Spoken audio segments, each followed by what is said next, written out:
அத்தியாயம் 77. தேகர் தன் கோட்டைக்கு திரும்புதல். விடியலின் காட்சி அமைதியாக இருந்தது. அமைதியாகத் தூங்கிக் கொண்டிருந்தவர்கள் புதிய நாளைத் தொடங்க எழுந்தார்கள். கருட ராஜ்ஜியமும் காலையை வரவேற்க படிப்படியாக கண்களைத் திறந்தது. அமைதியின் மத்தியில் ஒரு பரபரப்பான குழு பரபரப்பாக நகர்ந்து கொண்டிருந்தது. சரி, எல்லோரும் நினைவில் கொள்ளுங்கள், அது புனித ஆணைகள், புனித மாவீரர்கள். ஹோலி நைட்ஸை வழிநடத்தி முதலில் பேசியவர் ரியானா. எங்கள் நோக்கம் தகவல் சேகரிப்பது. எந்த சூழ்நிலையிலும் எங்கள் அடையாளங்கள் அம்பலப்படுத்தப்படக்கூடாது. உண்மையில் அவர்களின் தற்போதைய தோற்றம் புனித மாவீரர்களைப் போல இல்லை. அவர்கள் அனைவரும் தங்கள் அடையாளங்களை மறைத்து கருட இராச்சியத்திற்குள் ஊடுருவியிருந்தனர். உடைகள் மூலம் அவர்களின் அடையாளங்களை மறைக்க முயற்சிகள் மேற்கொள்ளப்பட்டன. அற்புதமான வெள்ளை கவசத்திற்கு பதிலாக அவர்கள் தோலால் செய்யப்பட்ட கவசத்தை அணிந்தனர். எல்லா தீமைகளையும் தண்டிக்கும் ஆணையால் ஏந்தப்பட்ட வாள்களுக்குப் பதிலாக அவர்கள் சாதாரண வாள்களை ஏந்தியிருந்தனர். யாரும் அவர்களை ஆணையின் உறுப்பினர்கள் என்று நினைக்க மாட்டார்கள், மாறாக சாதாரண வீரர்கள் என்று நினைப்பார்கள்.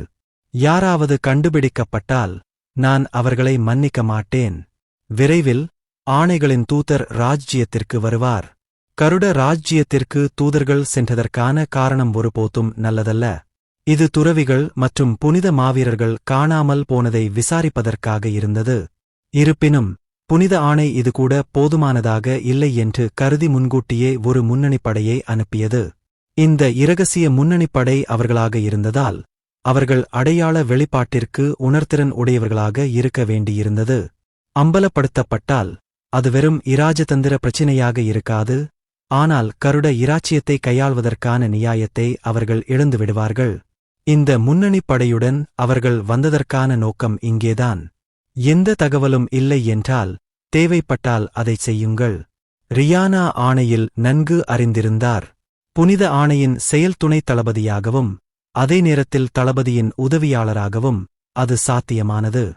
தற்போதைய சம்பவத்தை ஒரு சாக்காக பயன்படுத்தி கருட இராச்சியத்தின் மீதான அதன் கட்டுப்பாட்டை அதிகரிப்பதே இந்த ஆணை நோக்கமாகக் கொண்டது. கருட ராஜ்ஜியத்தை ஆட்சி செய்வது அரக்க உலகத்திற்குள் நுழைவதற்கான ஒரு படி மட்டுமே. இது வெறும் அடையாளங்களை மறைப்பது மற்றும் தகவல்களைச் சேகரிப்பது மட்டுமல்ல, அது நியாயத்தைக் கண்டுபிடிப்பது பற்றியது. அந்த நியாயத்தை உருவாக்குவது கடினமாக இல்லை, ஏனென்றால் ஒவ்வொரு சூழ்நிலையும் ஆணையை ஆதரிப்பதாகத் தோன்றியது. ஆர்டர் உறுப்பினர்கள் காணாமல் போதல். முதலாவது துறவி யுவராஜன் மற்றும் அவரது சக புனித மாவீரர்கள் காணாமல் போனது. இரண்டாவது 20 புனித மாவீரர்கள் தங்கள் பணியின் போது காணாமல் போனது. தற்செயலாக காணாமல் போன அனைவரும் கருட இராச்சியத்தை நோக்கிச் செல்லும்போது தொடர்பை இழந்தனர். நாங்கள் முதன்மையாக துறவி யுவராஜன் மற்றும் அவரது சக புனித மாவீரர்களின் காணாமல் போனதை விசாரிப்போம். சிறிய தடயங்களைக் கூட கவனிக்காமல் எல்லாவற்றையும் கண்டுபிடிக்க வேண்டாம். எந்த தகவலும் இல்லாவிட்டாலும் பரவாயில்லை. இந்த சம்பவத்திற்கும் கருட இராச்சியத்திற்கும் எந்த தொடர்பும் இல்லாவிட்டாலும் அது ஒரு பொருட்டல்ல. ஆர்டர்களின் பார்வையில் அவர்கள் முன்னேற வேண்டியிருந்தது. துறவி மற்றும் புனித மாவீரர்கள் காணாமல் போனது உண்மையில் ஒரு உண்மை, எனவே இங்கு யாரும் எந்த சந்தேகத்தையும் எழுப்ப முடியாது. எங்களிடம் ஆதாரங்கள் இருந்தால் நல்லது. ஆதாரங்கள் வெளிவந்தால் கருட இராச்சியம் தெய்வத்தை எதிர்க்கும் ஒரு மதவெறி கொண்ட தேசமாக குறிப்பிடப்படலாம். இந்த வழியில் வெளிப்புறமாக ஆணை அதிகாரத்தைப் பெறும். ராஜ்ஜியத்தை சுத்திகரிக்கும் சாக்குப்போக்கின் கீழ் மேலும் விசாரணையாளர்களை பணியில் அமர்த்த முடியும். இறுதியில் உண்மை எதுவாக இருந்தாலும் அந்த இராச்சியம் ஆணையின் அதிகாரத்திற்கு முன் சக்தியற்றதாக வீழ்ச்சியடையும். முடிவு ஒரு நாடகம் போல முன்னரே தீர்மானிக்கப்பட்டது. இப்போது நகருங்கள். ரியானா கைதட்டியவுடன் உறுப்பினர்கள் செயல்படத் தொடங்கினர். எல்லோரும் சென்ற பிறகு ரியானா மட்டும் தனியாக இருந்தார். ஹோலி நைட்டின் துணைத் தலைவர் கஜேந்திரன். அவர் ஒரு வெளி நபராக இருந்தாலும் எந்த வகையிலும் பலவீனமானவர் அல்ல. மாறாக அவரை ஒழுக்கமானவராகக் கருதலாம். ஆனால் அத்தகைய கஜேந்திரன் திடீரென்று மறைந்துவிட்டார். என்ன நடந்திருக்கும்? ஆனால் அதெல்லாம் இல்லை. துறவி யுவராஜனில் தொடங்கி புனித மாவீரர்கள் மறைந்து கொண்டிருந்தனர். எல்லாவற்றிற்கும் மேலாக கருட இராச்சியத்தில் ஏதாவது இருக்கலாம். உண்மை விரைவில் வெளிப்படும் என்று அவள் உணர்ந்தாள். புனித மாவீரர்களின் நடவடிக்கைகள் விரைவாக இருந்தன. முதலில் அவர்கள் வீரர்களை சங்கத்திற்குச் சென்றனர். அது கருட இராச்சியத்திற்குள் அமைந்திருந்ததால் தூரம் வெகு தொலைவில் இல்லை. இருப்பினும் எல்லோரும் கில்ட்டுக்குச் செல்லவில்லை. 3 ஹோலி நைட்ஸ் மட்டுமே ஹண்டர்கள் சங்கத்தில் இடம் பெற்றனர். அவர்கள் தற்போது தங்கள் அடையாளங்களை மறைக்க வேண்டிய நிலையில் இருந்தனர். மற்றவர்களின் கவனத்தை ஈர்ப்பதை தவிர்ப்பதற்காக அவர்கள் தங்கள் எண்ணிக்கையை முடிந்தவரை குறைத்திருந்தனர். இதுதான் இடமா? புனித மாவீரர் கைரன் ஹண்டர்கள் சங்கக் கட்டிடத்தை பார்த்தார். ஒரு விசித்திரமான விஷயம் என்னவென்றால் மிகக் குறைவான மக்கள் இருந்தனர். இல்லை, அப்படி எதுவும் இல்லை என்று சொல்வது மிகவும் துல்லியமாக இருக்கும். என்ன நடக்கிறது? வழக்கமாக ஹண்டர்கள் சங்கம் மக்களால் சலசலப்பாக இருந்தது. புனித மாவீரர்களாக இருந்தாலும் மற்ற பகுதிகளுக்கு அனுப்பப்படும்போது அவர்கள் பார்வையிடும் இடம் அண்டர்கள் சங்கம் என்பதை அவர்கள் அறிந்திருந்தனர். தலையை ஆட்டிய போதிலும் கைரன் கட்டிடத்தின் கதவை திறந்தார். உண்மையில் சங்கத்தின் உட்புறம் வெறிச்சோடியிருந்தது. பொதுவாக அது ஆண்டர்களால் நிரம்பியிருக்க வேண்டும். ஆனால் யாரும் இருப்பதற்கான எந்த அறிகுறியும் இல்லை. கைரன் கட்டிடத்தின் உட்புறத்தை ஸ்கேன் செய்தார். கோரிக்கைகளால் நிரப்பப்பட்டிருக்க வேண்டிய பலகை காலியாக இருந்தது. வீரர்கள் வழக்கமாக அமர்ந்து அரட்டை அடிக்கும் மர நாற்காலிகள் மற்றும் மேசைகளும் காலியாக இருந்தன. எல்லாம் அமைதியாக இருந்தது. சுற்றிப் பார்த்தபோது அவருடைய அருகில் இருந்த தோழர் கூட அதை விசித்திரமாகக் கண்டார். அதிர்ஷ்டவசமாக அந்த கில்ட்டில் இணைந்த ஒரு பெண் இருந்தாள். கைரனும் அவரது குழுவினரும் அவளை அணுகினர். பின்னர் அவர் தனது சட்டைப்பையில் இருந்து ஏதோ ஒன்றை எடுத்தார். அது ஒரு தங்க நாணயம். நான் அண்டர் கைரன். அட, ஒரு தங்கத் தகடா! எதிர்பார்த்தது போலவே அவருக்கு முன்னால் இருந்த பெண் மிகவும் ஆச்சரியப்பட்டாள். மன்னிக்கவும், நான் ரல்லி, கருட கிங்டம் கிளையின் வரவேற்பாளர். அந்தப் பெண் தனது பெயருடன் தன்னை வரவேற்பாளர் என்று அறிமுகப்படுத்திக் கொண்டார். அப்புறம் நான் உங்களை மிஸ் ரல்லின்னு கூப்பிடுவேன். ஒரு வேண்டுகோளை ஏற்க ஆர்வமாயிருந்தீங்கன்னா ஏதாவது பொருத்தமான வேலைகள் இருக்குமா? கைரன் உரையாடலை சுமூகமாகத் தொடங்கினார். உண்மையில் அவர் வீரருடன் பேசவும் ராஜ்யத்தின் தற்போதைய நிலைமையைப் பற்றி அறியவும் விரும்பினார். ஆனால் அவரால் அதைச் செய்ய முடியவில்லை. எனவே அவர் தனது திட்டத்தை விரைவாக சரிசெய்தார். மன்னிக்கவும், ஆனால் தற்போது எந்த கோரிக்கைகளும் கிடைக்கவில்லை. வரவேற்பாளர் மன்னிப்பு கேட்டு வணங்கினார். உண்மையிலேயே எந்த கோரிக்கைகளும் இல்லாமல் இருக்க முடியுமா? கோரிக்கை பலகை காலியாக இருப்பதைப் பார்த்ததும் அவருக்கு ஆச்சரியமாக இருந்தது. கைரன் குழப்பமடைந்தான். அதே நேரத்தில் ஹண்டர் சங்கம் ஏன் இப்படிப்பட்ட நிலையில் இருக்கிறது என்பதையும் அவர் ஆர்வமாக இருந்தார். ஆனால் நேரடியாக விஷயத்திற்கு வருவதுதான் முன்னுரிமையாக இருந்தது. கைரன் தனது சட்டைப்பையில் இருந்து ஒரு தங்க நாணயத்தையும் அடையாள அட்டையையும் எடுத்தார். அவர் வழங்கக்கூடியதெல்லாம் தங்க நாணயம் மட்டுமே. ஆனால் அது மற்ற தரப்பினரின் பதட்டத்தைத் தணிக்க உதவவில்லை. நாங்கள் அடோனில் ராஜ்ஜியத்திலிருந்து வந்திருக்கிறோம். எந்த கோரிக்கைகளும் கிடைக்காதது உண்மையிலேயே ஏமாற்றமளிக்கிறது. நீ தூரத்திலிருந்து வந்தாயா? ரல்லி கைரன் கொடுத்த தங்க நாணயத்தை விரைவாகப் பையில் போட்டாள். ஒருவேளை அவர் தங்க நாணயத்துடன் ஒரு ஹண்டர் என்பதால் அப்படி இருந்திருக்கலாம். சாதாரணமாக ஒரு தங்க நாணயத்தைக் கொடுத்ததுமே அவருக்கு நிறைய தங்கம் இருப்பது போல் தோன்றியது. அதே நேரத்தில் அவள் மீதான பாசமும் பெரிதும் அதிகரித்தது. பின்னர் அவன் கொடுத்த அடையாள அட்டையை பார்த்தாள். உண்மையில் அவர் அடோனில் இராச்சியத்தைச் சேர்ந்தவர் என்று அது கூறியது. அடோனில் இராச்சியம் தெற்கு முனையில் ஆணைக்கு அருகிலுள்ள ஒரு அண்டை நாடாக இருந்தது. டிமன் உலகத்தைத் தவிர்த்து இங்கு வருவதற்கு நிறைய நேரம் எடுத்திருக்க வேண்டும். நான் தங்க நாணயத்தை ஏற்றுக்கொள்ளலாமா? ரல்லி திடீரென்று வருத்தப்பட்டான். மிகவும் வருந்துகிறேன். மலைத்தொடருக்கு அணுகல் தடை செய்யப்பட்டதால் தற்போது எந்த கோரிக்கைகளும் கிடைக்கவில்லை. கருட இராச்சியத்தின் தன்மை காரணமாக ஹண்டர்களிடமிருந்து பெரும்பாலான கோரிக்கைகள் மலைத்தொடர் வழியாக வந்தன. மேலும் கருட இராச்சியத்தில் ஒரு சிறப்பு இருந்தது. அது வீரர்களுக்கிடையே பிரபலமடையச் செய்தது. அது வேறு யாருமல்ல, அரக்க உலகம்தான். அந்த பரந்த மலைத்தொடருக்கு அப்பால் அரக்க உலகம் உள்ளது. நிச்சயமாக புறநகராக இருந்தபோதிலும் ஹண்டர்கள் சங்கம் வெள்ளி நாணயங்களை வைத்திருப்பவர்களுக்கு கூட அணுகலை முழுமையாக கட்டுப்படுத்தியது. இருப்பினும் மலைத்தொடருக்கான அணுகல் திடீரென தடுக்கப்பட்டது. பெரும்பாலான கோரிக்கைகள் மலைத்தொடரிலிருந்தோ அல்லது அரக்க உலகத்திலிருந்தோ வந்தன. இப்போது அது துண்டிக்கப்பட்டது. இதன் விளைவாக கோரிக்கைகளின் எண்ணிக்கை வேகமாக குறைந்தது. இப்போது வீரர்களின் அடிச்சுவடுகள் நின்றுவிட்டன. கருட இராச்சியத்தின் அரச குடும்பம் அணுகல் கட்டுப்பாடுகளை நீக்கும் வரை இது தொடரும். மலைத்தொடருக்குள் செல்வது தடை செய்யப்பட்டுள்ளது என்று ரல்லி குறிப்பிட்டபோது கைரன் ஆர்வம் காட்டினார். கட்டுப்படுத்தப்பட்டதா? ஆம், அது அரச குடும்பத்தால் கட்டுப்படுத்தப்படுகிறது. மேலும் தொடர்புடைய கோரிக்கைகள் எதுவும் இல்லை என்பது மட்டுமல்லாமல் மலைத்தொடரை அணுகுவதும் இப்போது சாத்தியமற்றது. ஏன் மலைத்தொடரில் அரச குடும்பத்தினர் அணுகல் கட்டுப்பாடுகளை விதித்தது ஏன்? மலைத்தொடருக்குள் செல்வது ஏன் தடை செய்யப்பட்டது? கைரன் அதைப் பற்றி ஆர்வமாக இருந்தான். ஆனால் வரவேற்பாளர் ரல்லிக்கும் விவரங்கள் தெரியாது. வேறு எந்த காரணமும் இல்லாமல் அந்தக் குழு அரச ஆணையை பின்பற்றியது. தனக்கு எதுவும் தெரியாது என்று ரல்லி சொன்னதும் கைரனின் எண்ணங்கள் ஆழமடைந்தன. ஏன்? அவர் கேட்டதிலிருந்து அது ஏதோ ஒரு சம்பவம் அல்லது விபத்து போல நடந்ததாகத் தெரியவில்லை. மலைத்தொடரில் ஒரு உயர்மட்ட அசுரன் தோன்றியிருந்தால் அணுகல் கட்டுப்பாடுகளை விதிப்பதற்குப் பதிலாக அவர்கள் ஒரு அடிபணிதல் படையை அனுப்பியிருப்பார்கள். ஆனால் ஒருநாள் எதிர்பாராத விதமாக அரச குடும்பத்தினர் திடீரென அணுகலை தடை செய்தனர். யாருக்கும் காரணம் தெரியவில்லை. கைரன் தன்னைச் சுற்றியுள்ள சக ஊழியர்களைப் பார்த்து நுட்பமாக தலையசைத்தான். தற்போதைய நிலைமை மிகவும் அசாதாரணமானது.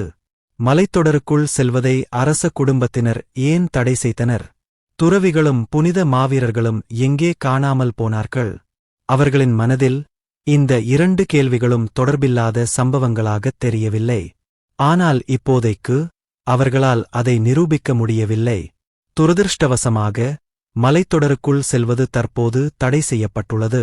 அணுகல் தடை செய்யப்பட்டிருந்தாலும் அவர்கள் ஆர்த்தருடன் தங்கள் தொடர்பை வெளிப்படுத்தினால் அவர்கள் இன்னும் நுழையலாம். ஆனால் அது ஊடுருவலின் நோக்கத்தை மறுக்கும். இது வருத்தமளிக்கிறது.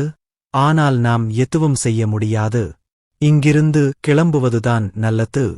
ஹண்டர்களாக மாறுவேடமிட்ட புனித மாவீரர்கள் வெளியேறவிருந்த வேளையில் அலுவலகத்திலிருந்து ஒருவர் வெளியே வந்தார். மேலாளர் ராலிஸின் வார்த்தைகளைக் கேட்டு கைரன் திரும்பிப் பார்த்தான். வரவேற்பாளரை அணுகி கிளை மேலாளர் பேசத் தொடங்கியபோது அந்த நபர் உரையாற்றினார். ரல்லி, கருட ராஜ்ஜிய பாதுகாப்பு நிறுவனத்திடமிருந்து இப்போது ஒரு தகவல் வந்தது. ஒருவேளை வெளியாட்கள் இருப்பதால். அவர் தனது குரலை பாதியிலேயே தாழ்த்திக் கொண்டார். அது கேட்க முடியாததாகிவிட்டது. பாதுகாப்பு நிறுவனமா? இருப்பினும் வரவேற்பாளர்களின் முகபாவனையை பார்த்தால் சூழ்நிலையை நான் தோராயமாக யூகிக்க முடிந்தது. உரையாடல் தொடர்ந்தபோது வரவேற்பாளர்களின் முகபாவனை பிரகாசமாகியது. நான் நினைப்பதற்குள் உரையாடல் முடிந்தது. மேலாளர் உள்ளே திரும்பியபோது அந்த நபர் உரையாற்றினார். பின்னர் வரவேற்பாளர் ரல்லி பேசினார். கைரன், நல்ல செய்தி. நல்ல செய்தியா? வரவேற்பாளர்களின் அடுத்த வார்த்தைகளுக்காக கைரன் காத்திருந்தாள். மலைத்தொடரின் மீதான கட்டுப்பாடுகளை அந்த ராஜ்ஜியம் நீக்கியிருப்பதாகத் தெரிகிறது. நீங்கள் உண்மையிலேயே அதிர்ஷ்டசாலி. வரவேற்பாளரின் முகபாவனை இதைவிட பிரகாசமாக இருந்திருக்க முடியாது. மறுபுறம், டைகரை தீய கடவுளின் நிலவரை கூடுக்கு அனுப்புங்கள். வெகுமதி: டைகருக்கு 5 நட்சத்திர டிரான்சென்சென்ஸ் டிக்கெட். காலவரம்பு 4 நிமிடங்கள் 56 வினாடிகள். இப்போது டைகர் புறப்பட வேண்டிய நேரம் இது. டைகர், சீக்கிரம் திரும்பி வா. இது என்னுடைய உண்மையான ஆசை. 4 மணி நேரத்திற்கும் குறைவாகவே ஆன போதிலும் கோகோ பாத்திரங்களை எடுத்துக்கொண்டு தனியாக இருக்கக்கூடிய ஒருவராக இருக்கவில்லை. இல்லை, வீட்டு வேலைகளை அவனிடம் விட்டுவிடுவதை நான் மறுபரிசீலனை செய்ய வேண்டும். எலும்புக்கூடுகளுக்கு கூட கச்சா இருக்குன்னு நம்பவே முடியல. டைகரும் மற்றவர்களைப் போலவே இருப்பதாக எல்லோரும் நினைத்தார்கள். ஆனால் அது ஒரு பெரிய தவறான கருத்து. டைகர் வேறு ஏதோ ஒன்றாக இருந்தார். ஒருவேளை அதற்கு இன்னும் அதிக நேரம் எடுக்கும். நான் சொன்னதை அவங்ககிட்ட சொல்லுங்க, புரிஞ்சுதா? என் வார்த்தைகளுக்கு பதிலளிக்கும் விதமாக டைகர் தலையசைத்தார். அந்த அமைப்பு காரணமாக என்னால் ரேடன் கண்டத்திற்குச் செல்ல முடியவில்லை. எனவே நான் எனது நோக்கங்களை டைகர் மூலம் தெரிவிக்க விரும்பினேன். ஒருவேளை அது ஸ்மார்ட்போன் மூலம் கட்டுப்படுத்துவதை விட உள்ளுணர்வு மிக்கதாகவும் எனது நோக்கங்களை சிறப்பாக வெளிப்படுத்துவதாகவும் இருக்கும். அதற்காக நான் டைகருக்கு சிறப்பு பயிற்சி கூட கொடுத்தேன். இப்போது நேரம் உண்மையிலேயே ஓடிக்கொண்டிருந்தது. நான் உடனடியாக டைகரை ரேடன் கண்டத்திற்கு அனுப்புகிறேன். டைகரை சூழ்ந்த ஸ்மார்ட் போனிலிருந்து வெளிப்படும் பிரகாசமான ஒளி. வெளிச்சம் மறைந்தபோது டைகரின் உருவம் எங்கும் காணப்படவில்லை. டைகருக்கு முன்னால் ஒரு மங்கலான குகை நீண்டிருந்தது. நன்றி. நீண்ட காலத்திற்குப் பிறகு அது அவருடைய தாய்நாடு. டைகர் பலிபீடத்திலிருந்து இறங்கினார். உடனடியாக எடிசாவை நோக்கிச் சென்றான். டைகர் அதை உணர்ந்தான். பூமியில் ஒரு பெரிய எஜமானர் இருக்கிறார். இங்கே மேலாளர் இருக்கிறார். மேலாளர் எடிசா கடந்து சென்றபோது அவள் கண்கள் டைகரை சந்தித்தன. டைகர், நீ திரும்பி வந்துட்டியா? ஆர்ச் லிச்சின் குறிப்பேட்டை படிக்கும்போது எஜமானருக்கு உதவி செய்யும் உயிரினத்தின் பெயர் அது. அவர்கள் பூமியில் முன்பு ஒருமுறை சந்தித்திருந்தார்கள், ஆனால் அது மிகக் குறுகிய நேரம்தான். உண்மையில் எடிசாவுக்கு எஜமானருடன் அதிக நேரம் செலவிட முடியாதது வருத்தமாக இருந்தது. ஆனால் இந்த முறை டைகர் நேரடியாக வந்தார்.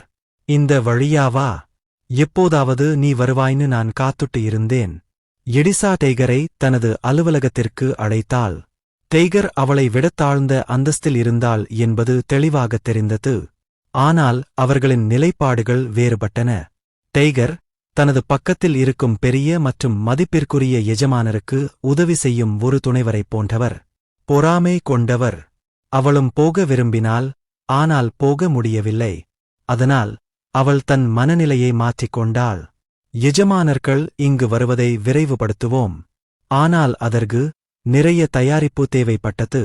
அந்த தயாரிப்பு செயல்பாட்டில் டைகரின் உதவி தேவைப்பட்டது. எடிசா ஒரு தீவிரமான முகபாவத்துடன் பதிலளித்தாள். மாஸ்டருக்கு என்ன பிடிக்கும்? எடிசாவின் கேள்விக்கு டைகர் யோசித்தார். அந்தக் கேள்வியின் சாராம்சம் என்ன?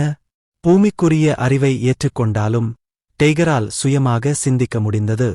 டைகருக்கு என்ன பிடிக்கும்? ஒரு விஷயம் நினைவுக்கு வந்தது. வீட்டில் செய்த சுவை கொண்ட ஒரு உணவு. உண்மையில் மாஸ்டர் அதை மறுத்திருந்தார். ஆனால் அவர் இதுவரை அதை விரும்பினார்.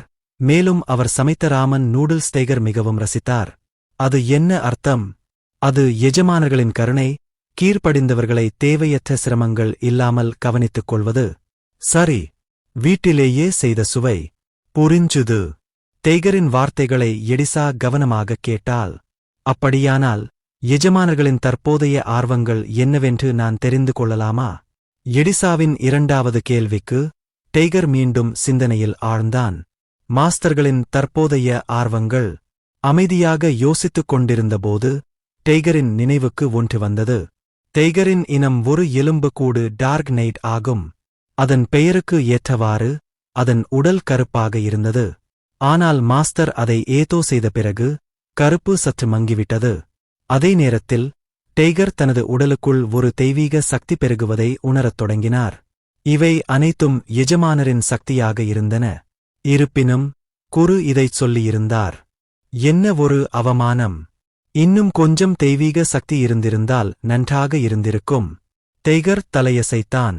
நேரம் கிடைத்த போதெல்லாம் அவர் பூமியிலிருந்து பல்வேறு வீடியோக்களையும் ஊடகங்களையும் சந்தித்தார். அவர் ஏற்கனவே எஜமானரின் வார்த்தைகளின் அர்த்தத்தை விளக்குவதில் திறமையானவராக இருந்தார். தெய்வீக சக்தி என்பது அடிப்படையில் புனித மாவீரர்கள் மற்றும் துறவிகளிடம் உள்ள சக்தியாகும். வேறு வார்த்தைகளில் கூறுவதானால், இன்னும் கொஞ்சம் தெய்வீக சக்தி இருந்திருந்தால் நன்றாக இருந்திருக்கும் என்ற சொற்றொடர் புனித மாவீரர்களும் துறவிகளும் தேவை என்று கூறுவதைப் போன்றது. புனித மாவீரர்கள் மற்றும் துறவிகள் மீது ஆர்வம். நிச்சயமாக. டைகரின் வார்த்தைகளுக்கு எடிசா நேர்மறையாக பதிலளித்தாள். புனித மாவீரர்கள் மற்றும் துறவிகள் மீது ஆர்வம் காட்டுவது அடிப்படையில் ஒரு விஷயத்தைக் குறிக்கிறது. புனித மாவீரர்களையும் துறவிகளையும் பலிகளாக வழங்குவதற்கான ஒரு உத்தரவு அது என்பது தெளிவாகிறது. நான் கேட்டது நல்ல விஷயம்தான். எடிசாவின் முகத்தில் ஒரு புன்னகை தோன்றியது.